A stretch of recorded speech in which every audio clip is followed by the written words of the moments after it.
Welcome, challengers. It is now November 15, 16 we're in now. And as some of you may be completely aware that this 20 weeks went so quickly. 1 minute, it's chugging along and you think you've got forever.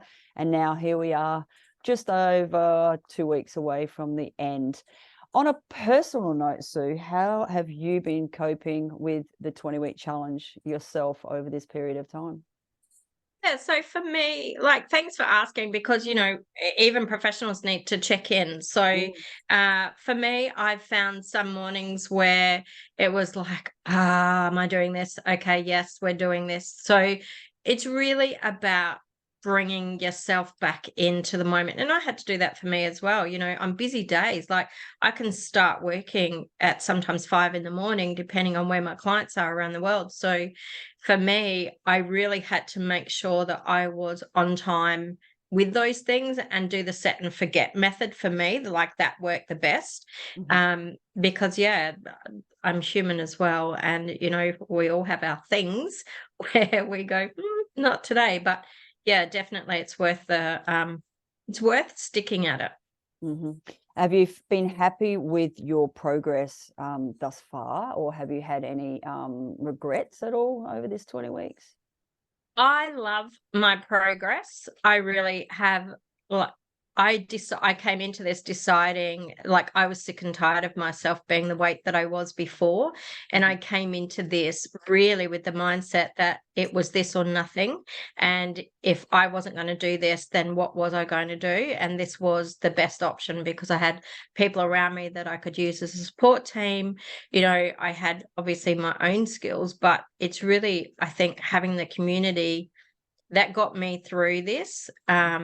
And I don't have any regrets other than I probably would have liked to have been training in the gym sooner than what I did. That's my only thing. Otherwise, I'm way on target for my weight loss. I'm really happy with that. Fantastic. Congratulations. And for those of you who think, maybe that you haven't done the perfect challenge and that you're feeling maybe guilt or a bit of shame along the way, I've had the same problem. I tried to join everyone from the very beginning. And what I found with my work overload, um, even though I haven't achieved my weight loss that I wanted to, I've got to tick off the boxes that I have. So juggling a DJ career, juggling a home that I look after with my family, juggling a practice, as busy, if not busier than everybody else, and trying to handle everyone at the same time. But I think hitting those small goals, which was I now have 2 days a week in the gym, whereas I hadn't been in the gym at all for 3 years.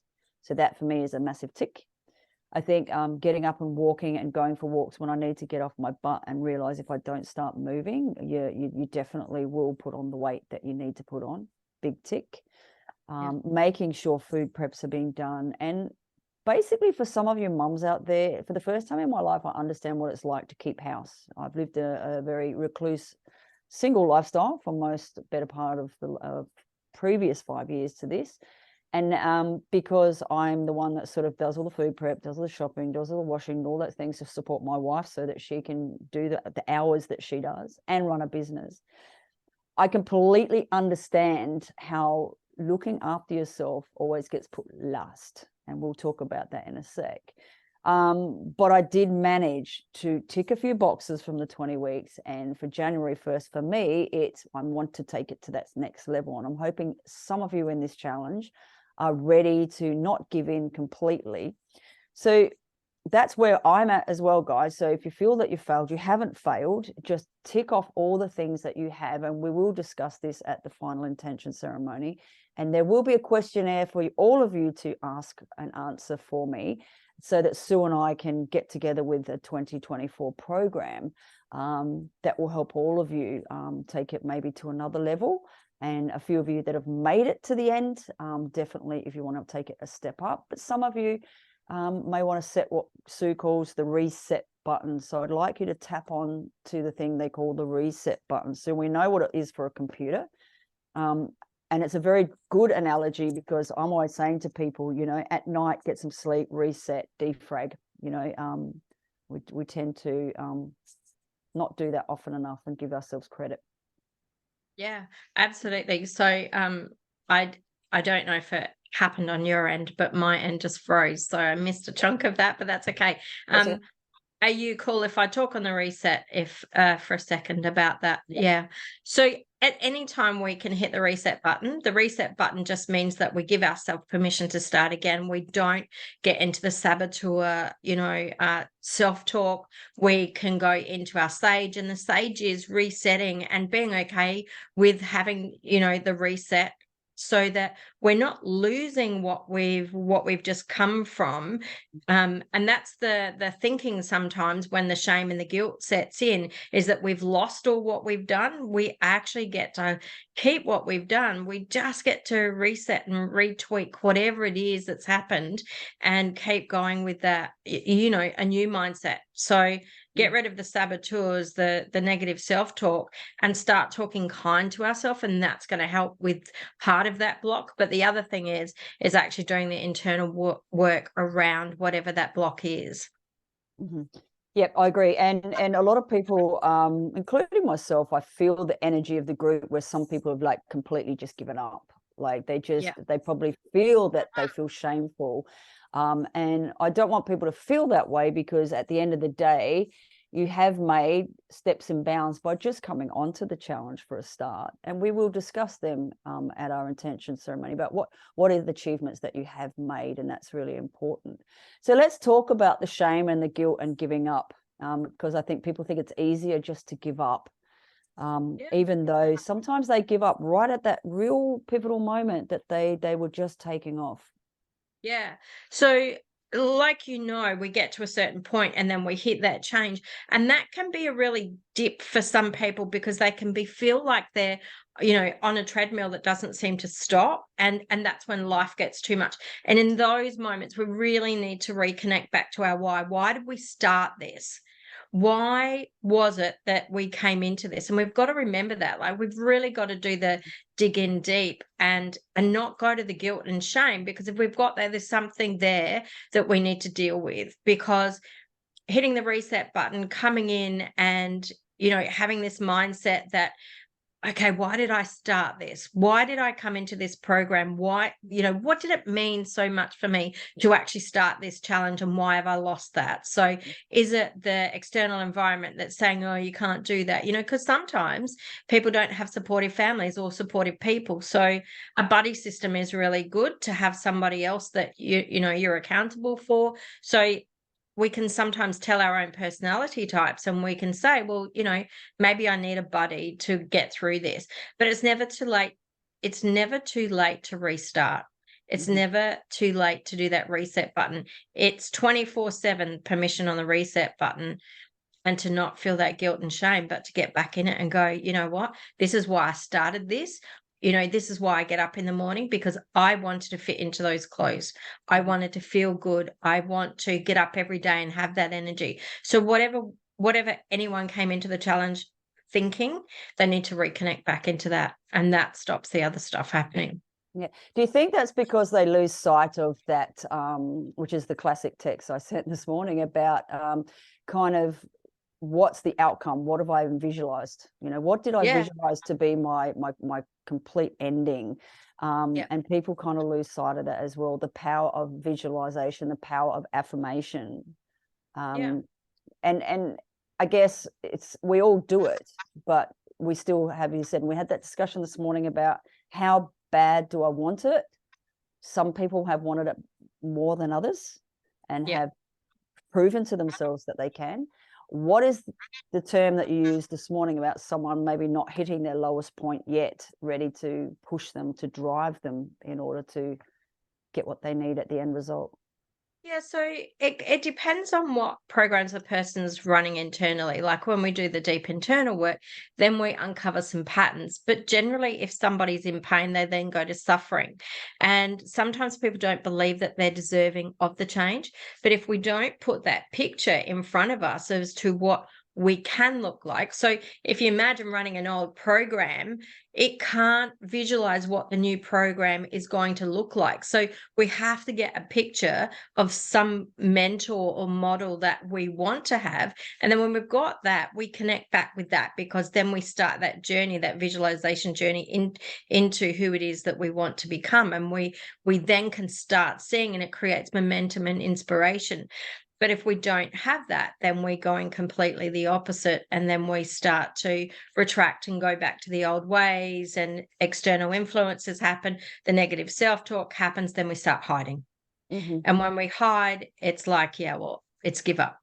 Mm-hmm. It's just like, no, not doing this. So that's why some of the people will fall off of the challenge, because they haven't connected into a vision of what it is that they want and what they think they can achieve.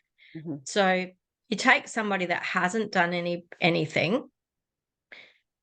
I hadn't done anything for years, but for me, knowing that I've had this journey before, I could easily visualize what it was that I wanted, knowing that I've got, hormonal stuff for me in the way, basically, that it's going to take me that bit longer. So I've got to push that bit harder. But if we're not like making ourselves aware of these things, it's really easy to give up. Like, it really is, unless we connect back into that heartfelt why. Do I want to fit into that size 12 clothes? Like, what is it at the end of this road that we need to believe in and tap into? Yep. And I guess that comes to a point where we talk about the pain of regret versus the pain of giving it a good hard crack. Yeah. Yeah. Well, the pain of regret is that, in 12 months' time, we haven't reached that thing again. And it's a self-disappointment. It's a self-loathing. And when we deal with those blocks, some people can feel them like an energy block. Some people some people refer to it as the glass ceiling, or, don't even think it's available for them. Everything is available for us when we decide, but it has to start with a decision and a vision. And when we get the decision and the vision, then we can create the steps to get there. And as long as we stay on those steps and we have that acknowledgement for self, we can then create what it is that we need to. But we've got to visualize it, and we've got to decide that we're going to do it, and then we commit. Decide, commit, succeed. That's a good one. We'll have to use that one, won't we? Decide, Yeah. commit, succeed. That's brilliant. Brilliant. So guys, I also want to tap into things like what we're talking about, where we talk about why some of you came in on it. And I think there's one analogy I use a lot, and one of the I think, I can't remember what you guys call it, but you take people forward a little bit. And I say to people, if you're in your 40s now, you've got to be thinking your 65s, and it's not just about how you want to look, because for some people that's really, really important.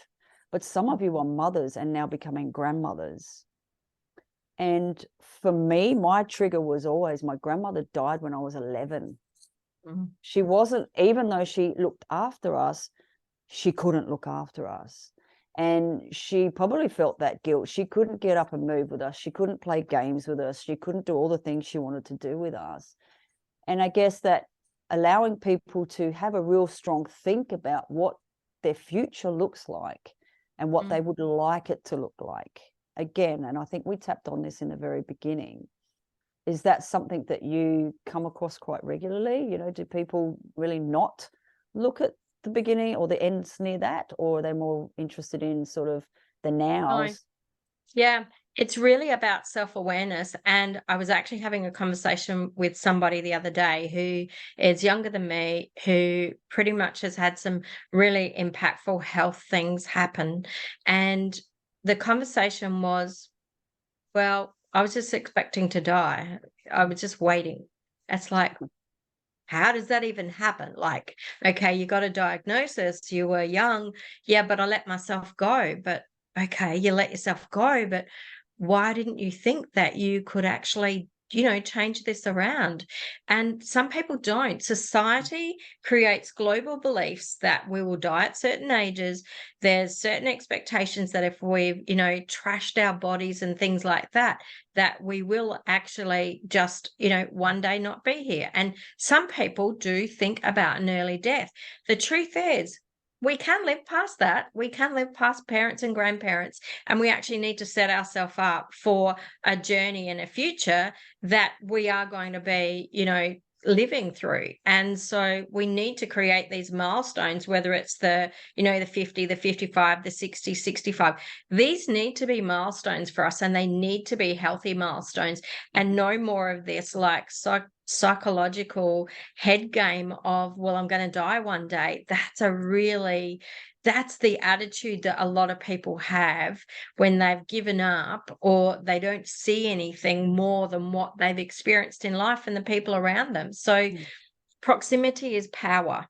Mhm. And so hanging out with people with a great mindset is certainly going to get them to different thinking, because it's like, wake up,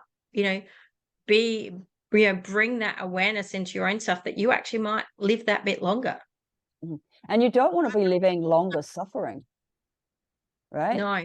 Because Yeah. when you see older people, or I see people my age struggling with their health at the moment, they have given up, and they think it's okay. Oh, I'm just going to die anyway, or whatever. Now, I've had 2 very close family members and a very good friend pass away from cancer. And I think one of the things that allowed them to have a decent quality of life while they kept themselves alive was their attitude towards the illness and towards the sickness. And I find the positive people who go, oh, well, okay, yep, but I want to do this and I want to do that, and I'm going to do this and I'm going to do that. And they do. And they absolutely do. Yeah, absolutely. And a classic example of that was with a friend of mine. I don't know if you're still talking because my screen just froze. Sorry. Let me know. Mindset. Let me know when you're back. Is it still frozen? Yeah, here now. Yeah. Just a quick example of that is a friend of mine who was young. He was having a troubled time. He was having troubled time with his sexuality. He was, he really didn't care for himself much. He rode motorbikes. He was very, very young and silly. And he hadn't been able to come out to his parents, and he was basically living life day by day. And he went and had a motorcycle accident up in the hills, and he was left for dead. No one was going to find him. And he said, I was laying in a ditch. He said, I had 2 choices. I could will myself to stay alive long enough, if the powers that be give me an opportunity to fix my life, or I can lay here and give up and die. I do believe they found him a couple of days later. He went back into his society. He got well. He met a girl. He had a baby. He came out to his parents as bisexual. He lived, I think, 12 months of his life, maybe 2 years, but he died on the very day he was supposed to die the first time. But he willed a life. He promised himself. That's how powerful it can be. The universe believes he's not ready to go, and he wants to make the changes he needs to. And then he comes back and has an opportunity. And now he's left a beautiful child on the planet. He's left a legacy. His mother was so overwhelmed by thankfulness that he came back and got to know him on that level before he passed over.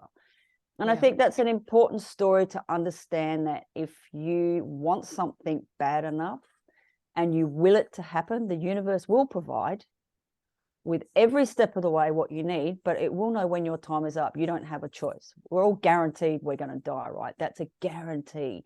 But you do not want to have the power of regret on your deathbed anywhere, whether that's been an accident or it's been anything at all. Because nurses, if you talk to nurses, they will say the pain of regret is so sad when they listen to people on their deathbed. Absolutely. Absolutely. I've been there listening to exactly that with people. It's why I got out of aged care and into coaching, because I saw so much regret in there. And the thing is about change, people are okay with change if they decide it, but if the world changes, then they're not okay. Or if external circumstances change, they're not okay with it. So it's about beating the change game and deciding it for yourself, because when you decide it and you use the right language, you will get what you want. Absolutely, 100%. But they've all got to match up. You can't a lot of people have what we call conflict of values. So they want this thing, but they don't do that because it's hard work. So wanting it is like wishing. It's never going to happen without the action. So we've got to get to the point where we really want that thing. And the only way to do it is through change and changing what we do, changing our language. I hear a lot of people say, oh, I'm trying. I'm really trying. What happens, that trying wheel is the inability to acknowledge ourselves. And when we don't acknowledge ourselves, we're trying. And trying is pleasing someone externally. It's really about coming home to ourselves and being able to acknowledge, okay, I don't want to feel like this anymore. I'm tired of feeling like this. I want to be able to bend over and do my shoelaces up. I want to be able to, be more flexible. We've got to find what that thing is inside that we really want long term, because when we have that, we get off the trying wheel and then we start doing. So trying is just like the hamster on the wheel. It just keeps going. And we're trying to please everyone externally rather than to please ourselves internally. And trying is where burnout happens, because we can never match somebody else's expectations. We can only ever match our own. Absolutely, yes. Absolutely. And sometimes we set quite high standards for ourselves as well, sometimes unreachable. Yeah. So let's talk about next year. I'm involving a friend of mine, Danny Baker, who's an amazing coach and amazing, had done physique training most of her life. She's lived the gym life like myself. We'll be getting her on board. And I had the discussion with her about training women and how hard it is. And I asked her the question about when she does a challenge like this, what is the stages that people go through? And she said they're all gung-ho at the beginning. Everyone wants it. They want it so bad. They sign up, they pay their money, and then eventually it's crickets, because they don't realize how much work goes into self-help, and they don't realize how hard it is to get yourself well and fit and healthy. And it can be very overwhelming for people when they realize what it actually involves. Yeah. So that's the emotional purchase that people make. And a lot of, people buy homes that way. It's an emotional connection. And that's where they need to, like, when you can keep the emotional connection, people will stay. And that's tapping back into that why. And if they don't have that why with that emotional connection, they're never going to take the action to do the next thing. If we start calling things hard, then it's like looking at the mountain. We've got to bring the rocks to build our own mountain, not look at the mountain and go, holy shit, that's too high. You can stand on the mountain. So you need to create that vision first up that you're actually on top of that mountain. You've conquered it, but then you've got to bring your own rocks and build your own mountain. Absolutely. It's the only way to do it in increments. It's the only way that change will happen. But that emotional connection needs to happen. Otherwise, it's gone. So people get on this emotional high. It's like, I'm doing it. You walk away from the thing, and what is external that's going to keep them attached to that? That's where the vision comes in. And that's where we need to create the emotional connection to keep people engaged. And that's why, guys, when we started this challenge, it was really important for me to involve people like Sue and like Joey. And a lot of people didn't believe in the whole, that's not my thing, going to a sound meditation and things like that. But if you don't start with your mind and keep your mind as trained, your body doesn't follow. The pattern of, trying to keep on track will never happen if you haven't fixed what's going on in your head. And I'm glad that we got you guys on board. So guys, for next year, if anyone is even thinking about coming back on board in January and giving it another good hard crack with the tools that you already have, and some of you want to go to the next level, which we will talk about over the coming weeks. But let's all talk about the victim state and a classic meme. I'm a meme queen. I love them and I love strolling. It's just, in order to let go of your victim state, you have to come to terms with how you use it to source your power and significance. Let's talk about victim mentality. Some people rely on that and use it as their power, as an excuse. And, I don't think some people realize that they do it. Now, in the challenge, the amount of check-ins that I do, there's a lot of victim, there's a lot of, there's that and excuses and this and that. It's okay. It's okay if things get in the way. But what about consistent excuses that you give yourself? How do people get off there? Is that what we're calling the hamster wheel? Is that another thing? Yeah, so there's learned helplessness and hopelessness that can happen. There's all different aspects to that one. That's like a really big shopping basket that you just opened with Yeah. that. So Mm. um, people either give significance or need significance. So a significance giver will do anything to make something happen. A significance receiver needs to have whatever it is given to them so that they feel important to stay in it. Yeah. So victim can be either depending on the state of mind.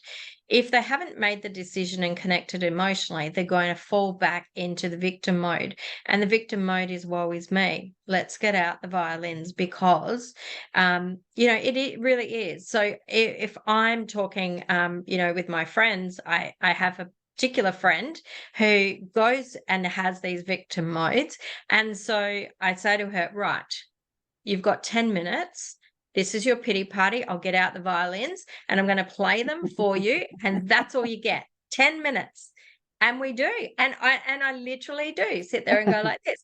Okay, 10 minutes. Your 10 minutes is up. All right, we're done. Yes, get Now, over it. because all I'm doing is helping her to stay in that if I don't give her a time barrier.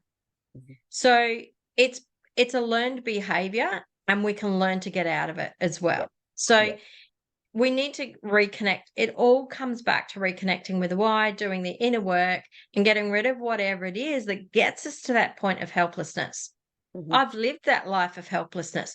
And when we're looking at that big mountain and thinking, I don't have money, I don't have the resources, I don't have any support around me, I'm too scared to reach out because if I reach out, then, I'm a failure. All of this is self talk. All of this is learned. And basically, unless we set our steps right at the very beginning and go, this is what I'm going to do if I start falling into this victim mode, we can fall in it and stay in it. So accountability buddies in those times are really cool. Reaching out is great, but actually having your own strategies ready for that, because victim mode is just a way of saying, I don't know how to reach out for help. Yeah, absolutely. And there was another comment that one of my challengers made, and forgive me, guys, I'm never ever going to name names, but I do remember circumstances, and they stick with me. And one of them is, no, I have to sit in my shit in order to get out. Yeah. Right?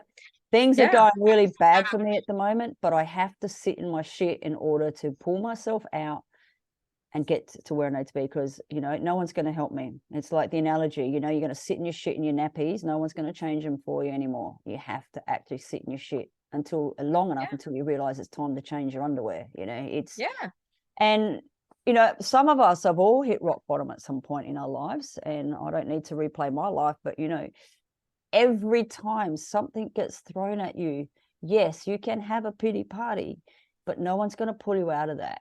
And yes, we live in times where money is tight. We're living in times where there's unemployment. There's this, that, this, that, this, that. But the important thing is learning how to come up with a new strategy. If you're short of money, then find ways of making more money. Come up with an idea, a business idea no one's ever loved. There's countless ways that you can change your situation. And again, ask for help. There's never any failure. And I find, again, ladies, it's women who have that constant negative chatter in their head. They have that constant negativity, and they tend to not give themselves more credit and talk themselves out and go, no, you know what? This shit's not good. I'm going to pull myself out of this, Yeah, absolutely. There's a strategy for getting themselves to that point, and there's also a strategy for getting out. They've just not learnt the steps to get out. Yeah. And, we can talk ourselves into anything. We can also talk ourselves out of anything. Mm-hmm. It's just that want and that desire to be able to do that and to reach out and take those steps. I say to my clients, I'm going to sit in the shit with you, but we're going to move out of it. We're not staying there. We're going there. I'm going to take you there. It's the only way to get through this is to sit in the shit together, and then we get out. Mm-hmm. But there is an out. And one of the things that I had a discussion with a client. You think of a little child and something's happened, they're upset, and then the parent, so a classic of a mother might say, wait till your father gets home. So that child is right here. Yeah, big one, right? So the child's here and the child's had this emotional upset. So the child isn't being nurtured or nourished in that moment. The child's suspended in time until a father gets home. What happens in that time period? Overwhelm, procrastination, negative self-talk. I'm not enough. I'm not loved. I don't belong. I'm being judged. And then all of a sudden the father comes home, and then this next big emotional high. So if we want to look at why we have, procrastination, overwhelm, sit in the shit bucket, it's because of that time suspension when one parent said, look out, wait till your dad gets home. And so we come into the challenge because we're sick of being the way that we are. We hit an obstacle, and then there's procrastination. We can collapse the time by working through the stuff. Yep. We really can, but people don't see that side of it. There's a lot to be said about how we were brought up. And I think that we're living in a time now where we have the ability to start teaching our children differently and learning ourselves, relearning or unlearn learned behavior that we learned when we were very young. And as we know, the crucial time of learning is when a baby is brand new up until about 11 years old.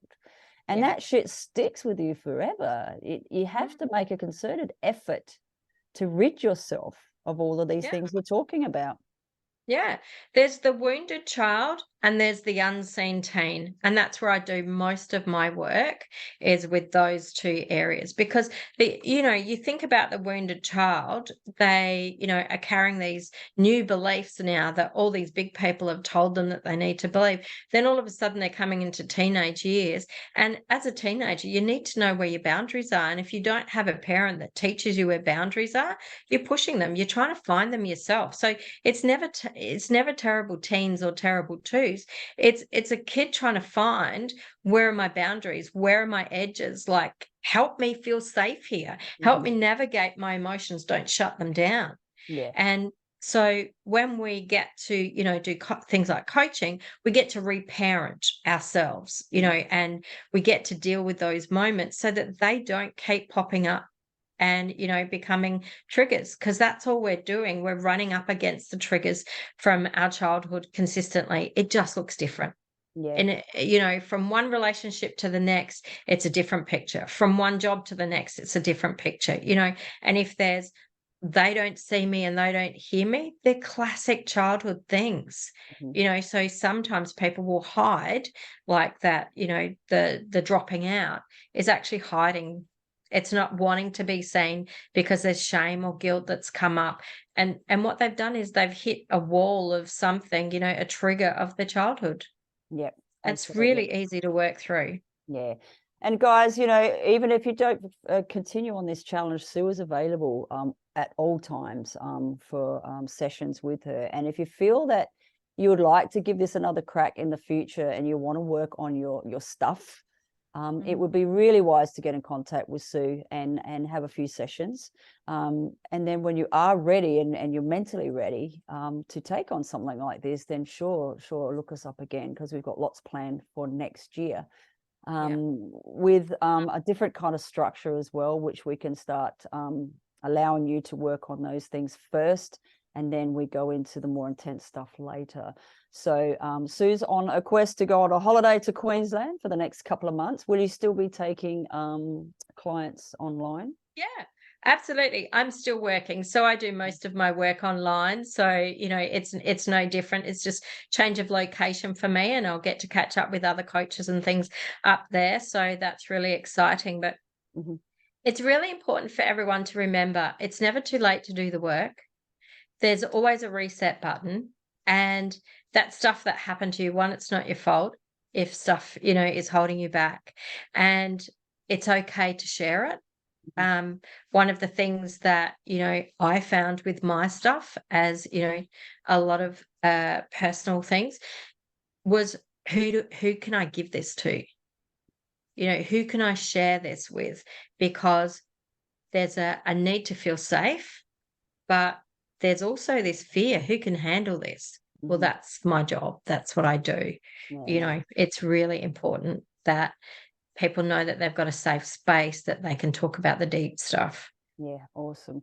And guys, I'd like to congratulate everyone who has come along for the ride. There's a lot of you out there that weren't even on the journey for weight loss or anything. Some of you have been on a journey where you've, you know, split from someone and you're in a really dark place, and, you know, just the phone calls every week have helped you become more able to bounce off somebody and tell them, you know, you're going to be okay, everything's great. And some people have achieved some amazing things emotionally. Some people have changed some physically.